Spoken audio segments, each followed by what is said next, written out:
இனிய உலக மகளிர் தின நல்வாழ்த்துக்கள்.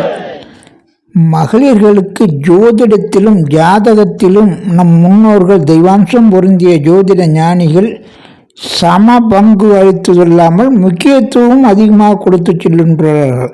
உதாரணமாக, நம்முடைய ஜாதக ஆதிபத்திய ரீதியில் ஆராயும் போது பெண்களுக்கு முகம், கண், குரல், வசியஸ்தானமாக 2ஆம் இடத்தை சிறப்பாக கூறி சென்றுள்ளார்கள்.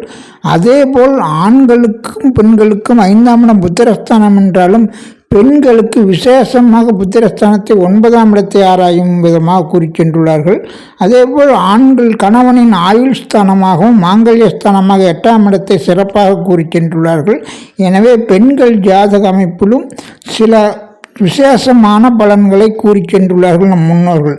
அதே போல்தான் ஜாதக ரீதியாகவும் ஜோதிடத்திலும் 12 ராசி கட்டங்களில் 6 ராசிகள் பெண்களுக்கும் 6 ராசிகள் ஆண் ராசியாகவும் கூறி சென்றுள்ளார்கள்.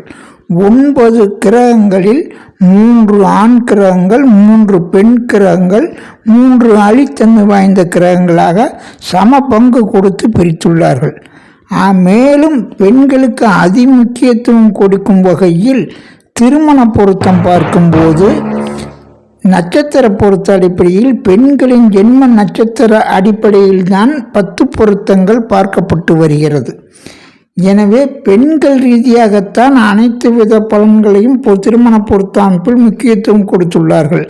ஏனென்றால் அக்காலத்தில் பெண்கள் குடும்ப பொறுப்பும் நிர்வாக பொறுப்பும் மிக்கவர்களாக இருந்தார்கள். சொல்லுவார்கள், இல்லால் அகத்திற்கு இல்லாத ஒன்றுமில்லை,